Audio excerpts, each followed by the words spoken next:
Water supply ಸರ್ಕಾರದ ಬಹಳ ಮಹತ್ತರವಾಗಿರ್ತಕ್ಕಂಥ ಗ್ರಾಮದ ಸಮಸ್ಯೆಗಳಿಗೆ ಸ್ಪಂದಿಸ್ತಕ್ಕಂಥ ಕಾರ್ಯಕ್ರಮ ಗ್ರಾಮ ಸಭೆ. ಗ್ರಾಮ ಸಭೆ ಸರ್ಕಾರದ ಒಂದು ಕಾರ್ಯಕ್ರಮ. ಗ್ರಾಮ ಸಭೆ ಅಂದರೆ ಇಡೀ ಸರ್ಕಾರ, ತಾಲೂಕಿನ ಎಲ್ಲ ಅಧಿಕಾರಿಗಳು ಸೇರಿ ಆ ಗ್ರಾಮ ಪಂಚಾಯತಿ ಹೆಡ್ ಕ್ವಾರ್ಟರ್ ಹೋಗಿ ಅಲ್ಲಿ ಗ್ರಾಮಸ್ಥರ ಕುಂದುಕೊರತೆಗಳು, ಅವರ ಸಮಸ್ಯೆಗಳು, ಇದರ ಒಟ್ಟಿಗೆ ಗ್ರಾಮ ಪಂಚಾಯಿತಿಯಲ್ಲಿ ಈ ವರ್ಷದಲ್ಲಿ ಯಾವ ಯಾವ ಕಾರ್ಯಕ್ರಮಗಳನ್ನು ತಗೋಬೇಕು ಅಂತೇಳಿ ನಿರ್ಧರಿಸ್ತಕ್ಕಂಥದ್ದು ಮತ್ತು ಯಾರೆಲ್ಲ ಗ್ರಾಮಸ್ಥರಿಗೆ ವಾಸ ಮನೆಗಳಿಲ್ಲ, ಗ್ರಾಮಗಳಲ್ಲಿ ಏನು ಮೂಲಭೂತ ಸೌಲಭ್ಯ ಇಲ್ಲ, ಇವೆಲ್ಲವನ್ನು ಕೂಡ ತಿಳ್ಕೊಂಡು ಇದಕ್ಕೆ ಪರಿಹಾರವನ್ನ ಕಲ್ಪಿಸ್ತಕ್ಕಂಥದ್ದೇ ಈ ಗ್ರಾಮ ಸಭೆ. ಅದಕ್ಕೆ ವಿಶೇಷವಾಗಿ ನನಗೆ ಹಳೆಸತ್ರ ಗ್ರಾಮ ಅಂದ್ರೆ ನನಗೆ ತವರು ಮನೆ ಇದ್ದಾಗೆ. ಈ ಗ್ರಾಮದಲ್ಲಿ ತಾವು ನೋಡ್ಬೋದು, ಈ ಪಂಚಾಯತಿಯಲ್ಲಿ 12 ವರ್ಷಗಳಿಂದ ಬಂದ್ರೆ ಎಲ್ಲ ಇದನ್ನು ಸೇರ್ಕೊಂಡು ಕುಡಿಯೋರು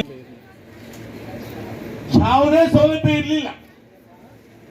ಆದ್ರೆ ನೀವೆಲ್ಲ ಸೇರಿ ನನ್ನನ್ನು ಶಾಸಕನಾಗಿ ಮಾಡಿದ್ಮೇಲೆ ಇವತ್ತು ಮುಖ್ಯ ರಸ್ತೆಯಿಂದ 2 ಬಾರಿ ಡಾಂಬರ್ ರಸ್ತೆ ಹಾಕಿದ್ದೇನೆ, ಇಲ್ಲಿಂದ ರಾಮಚಂದ್ರ ರಸ್ತೆ ಹಾಕಿದ್ದೇನೆ. ಇವತ್ತು ಮತ್ತೆ ಜಯರಾಮಣ್ಣ, ಗೋವಿಂದಣ್ಣ, ಶ್ರೀನಿವಾಸ ಅವರು, ಮಹದೇವಣ್ಣ, ನಾಗಣ್ಣ ಎಲ್ಲ ಒತ್ತಾಯ ಮಾಡಿದ ಮೇರೆಗೆ ಮತ್ತೆ 60 ಲಕ್ಷ ರೂಪಾಯಿಗಳನ್ನ ಆ ರಸ್ತೆಗೆ ಮಂಜೂರು ಮಾಡಿದ್ದೇನೆ. ನಿಮ್ಮ ಪಂಚಾಯಿತಿಯಲ್ಲೇ ಸೊಸೈಟಿಯನ್ನು ನೀವೆಲ್ಲ ಶೇರ್ ಕಟ್ಟಬೇಕು. ಶೇರ್ ಕಟ್ಟಿ ಶೇರ್ದಾರರಾದ್ರೆ ಸೊಸೈಟಿ ನಿಮ್ಮೂರಿಗೆ ಕೊಟ್ಟು, ನಿಮ್ಮ ಕೈಯಲ್ಲೇ ಕೊಟ್ಟು, ಯಾವ್ಯಾವ ತಾಯಿಗೆ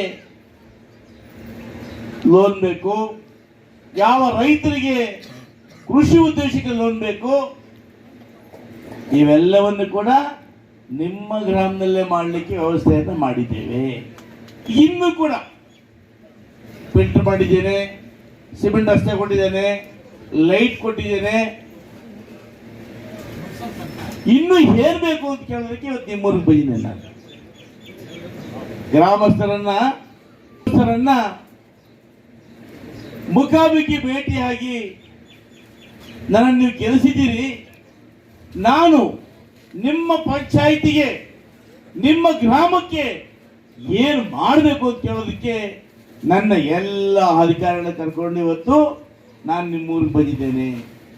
ಸಮಸ್ಯೆಗಳು ಏನೇ ಇದ್ರೂ ಕೂಡ ಅವೆಲ್ಲವನ್ನು ಕೂಡ ಪರಿಹಾರ ಮಾಡ್ತಕ್ಕಂಥ ಕೆಲಸವನ್ನು ಮಾಡ್ತೀವಿ.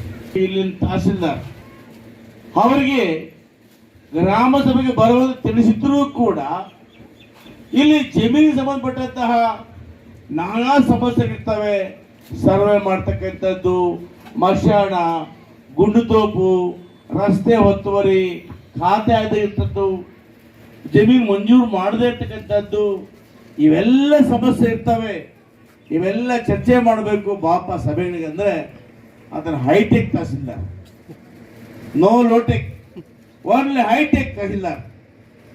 ಅದನ್ನು ಪ್ರಿನ್ಸಿಪಲ್ ಸೆಕ್ರೆಟರಿಗಿಂತ ಮೇಲೆ ಆತ.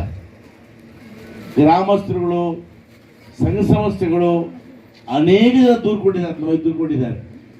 ಅನೇಕ ಜನ ಅದರ ಬಗ್ಗೆ ಲೋಕಾಯುಕ್ತಕ್ಕೂ ದೂರು ಕೊಟ್ಟಿದ್ದಾರೆ. ಸರ್ಕಾರಿ ಕಚೇರಿಯಲ್ಲಿ, ತಹಸೀಲ್ದಾರ್ ಕಚೇರಿಯಲ್ಲಿ ಈ ತಹಸೀಲ್ದಾರ್ ಬಂದ್ಮೇಲೆ ಲಂಚ ಎಲ್ಲ ಯಾವ ಕೆಲಸ ಆಗ್ತಾ ಇಲ್ಲ ಅಂತೇಳಿ ನನಗೆ ಸಾರ್ವಜನಿಕರು ದೂರು ಕೊಟ್ಟಿದ್ದಾರೆ. ಅವತ್ತು ಬದಲಾಯಿತು ಇವತ್ತು. ಯಾಕಂದ್ರೆ ಗ್ರಾಮ ಸಭೆ ಅಂತಕ್ಕಂಥದ್ದು ಸರ್ಕಾರಿ ಕಾರ್ಯಕ್ರಮ. ಈ ಸರ್ಕಾರಿ ಕಾರ್ಯಕ್ರಮವನ್ನ ಆ ತಹಸೀಲ್ದಾರ್ ಅವರು ನಿರ್ಲಕ್ಷ್ಯ ಮಾಡಿದ್ದಾರೆ. ಜನರ ಸಮಸ್ಯೆಗಳಿಗೆ ಸ್ಪಂದಿಸ್ತಾ ಇಲ್ಲ. ಜನರ ಆಶೋತ್ತರಗಳಿಗೆ ಅವ ಸ್ಪಂದಿಸ್ತಕ್ಕಂಥ ತಹಸೀಲ್ದಾರರಿಂದ ನಾನು ಕೂಡ ಗೌರವ ಜಿಲ್ಲಾಧಿಕಾರಿಗಳಿಗೆ ಏನು ಸಾರ್ವಜನಿಕ ಮನವಿ ಕೊಟ್ಟಿದ್ದಾರೆ ಆ ಮನವಿನ ಆಧರಿಸಿ ದೂರನ್ನು ಕೊಡ್ತೇನೆ. ಆದರೂ ಕೂಡ ಇರ್ತಕ್ಕಂಥ ಎಲ್ಲ ಇಲಾಖೆಗಳಲ್ಲಿ ಕೂಡ ನಮ್ಮ ರೈತರಿಗೆ ನಮಗೆ ಸಣ್ಣ ಪುಟ್ಟ ಕೆಲಸಗಳು ದೊಡ್ಡ ಕೆಲಸಗಳು ಕೂಡ ಆಗ್ತಾ ಇದಾವೆ. ರೆವಿನ್ಯೂ ಇಲಾಖೆಯಲ್ಲಿ ಬಂಗಾರಪೇಟೆ ತಾಲೂಕು ಆಫೀಸ್ನಲ್ಲಿ ನಮ್ಮ ರೈತರಿಗೆ ಕೆಲಸಗಳಾಗ್ತಾ ಇಲ್ಲ, ಪಾಣಿ ತಿದ್ದುಪಡಿ ಆಗ್ತಾ ಇಲ್ಲ, ಇದು ಖಾತೆ ಬದಲಾವಣೆ ಆಗ್ತಾ ಇಲ್ಲ. ಪಿ ನಂಬರ್ ಇದ್ರೆ ನಮ್ಮ ತಂದೆ ಸತ್ತೋಗಿದ್ದಾರೆ, ಪಿ ನಂಬರ್ ಇದ್ರೆ ನಮ್ಮ ಹೆಸರು ಖಾತೆ ಮಾಡಬೇಕಾದ್ರೆ ಎಲ್ಲಾ ತಾಲೂಕು ಆಫೀಸ್ಗಳಲ್ಲಿ ಮಾಡ್ತಾರೆ. ಈ ಅಪ್ಪ ನಮ್ಮ ಬಂಗಾರಪೇಟೆ ತಹಸೀಲ್ದಾರು ಹತ್ತು ಹೆಸರೇನೋ ಗೊತ್ತಿಲ್ಲ ನನಗೆ ಸರಿಯಾಗಿ, ವೆಂಕಟೇಶಪ್ಪ ಏನೋ ಅಂತ ಹೇಳ್ತಾ ಇದ್ರು, ಇದನ್ನ ಖಾತೆ ಮಾಡ್ತಾ ಇಲ್ಲ, ದುಡ್ಡು ಜಾಸ್ತಿ ಕೊಟ್ರೆ ಬೇಗ ಖಾತೆ ಮಾಡ್ತಾನಂತ ನಾನು ಕೇಳ್ಪಟ್ಟಿದ್ದೀನಿ.